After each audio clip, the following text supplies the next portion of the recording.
Good morning, everybody. This is Diggs. This is another beautiful day out here in the Pacific Northwest, and today we're going to be talking about what is coming out in Kuni this week. They just kind of released the full list of what's coming out.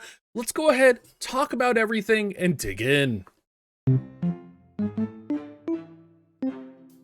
So for those of you who have been tuning in on the official forums, you will see that they gave the full list here of what exactly is coming out. And instead of just reading through this and talking like we normally would, I am actually going to show you guys directly what actually is coming out. So we are here on the Korean version of the game. I am in the process of building up my account and unlocking various features.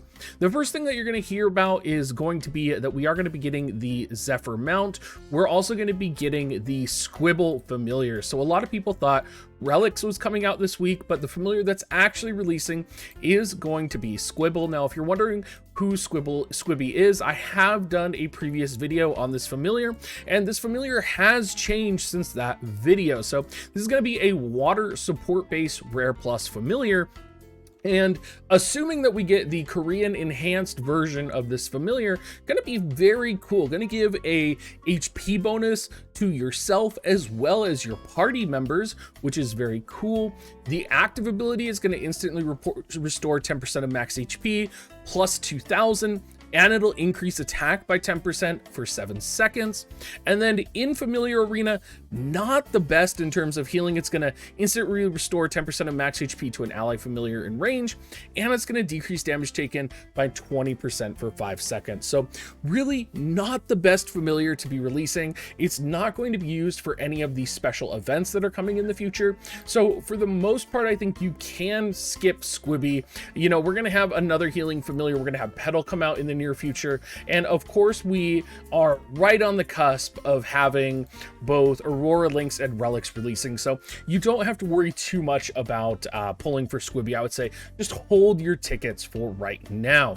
In terms of mounts that are coming out, we are going to get the Zephyr mount. Now the Zephyr mount is pretty standard. I wouldn't say the Zephyr mount is the coolest mount in the world. It's definitely a Pegasus-esque mount. When you take a look at the stats that are available on it, you are going to get attack, HP, and critical resist. Again, still not the best stats for a mount.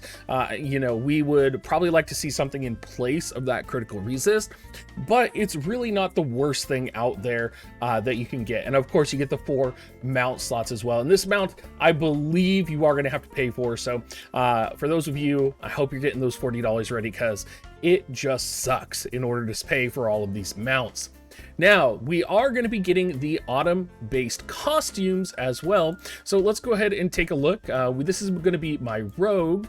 And if we are getting the same costumes as they got on the Korean side of the game, you are going to be getting these sweater-esque costumes. Now, each of the characters have different variations of these. I'm going to go ahead and put them all on the screen right now for you to see, just because I can't jump characters very quickly. Of course, we have the witch right here. We're gonna have the destroyer with his little sweater coming across his neck. Rogue, you have engineers is actually pretty cute, I would say. And then of course you have swordsman, swordsman just looks like he's trying to get out of like a really bad movie deal. Now, in addition to all of this, we are going to be getting an expansion of the dimensional border system.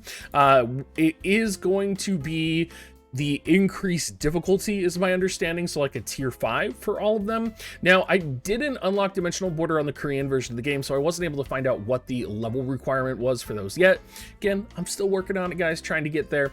But what we did find is, and what we do have for you, is potentially what they're going to be releasing with the dimensional border rewards. So for those that don't know, you are going to be able to get an expansion on the dimensional border passes. Now, these passes, whether it didn't specifically say these expansions were coming in this update, I'm going to assume it's either going to be this update or an update relatively soon, because most people, myself included, are almost at the max for all of the passes in terms of dimensional border. What is interesting though, and what kind of has me tentative on this is that when these passes were released on the Korean side, they came out with 3 new abilities, and there's been no mention of these 3 new abilities on the global side in terms of the notes here. If you go to the update page, you see that it mentions new Tetra puzzles, Heart Star, power-up dungeons, achievements, and titles. I think we're assuming that the power-up dungeons are going to be like an increased difficulty, and maybe we'll get some form added onto Dimension Border. So it's possible we're not going to get a Dimension Border expansion, and we could just get like a tier, a tier added on to familiars and such. We'll kind of have to wait and see, but basically it's going to be more the same. If we do get a Dimension Border expansion, we are potentially going to be getting more rewards, 3 new skills associated with that, which will increase fire, earth, and ice attack respectively for your given character, which again arguably is not as powerful as, say, increasing raw attack, particularly on the global side. So we're just going to have to kind of wait and see regarding that.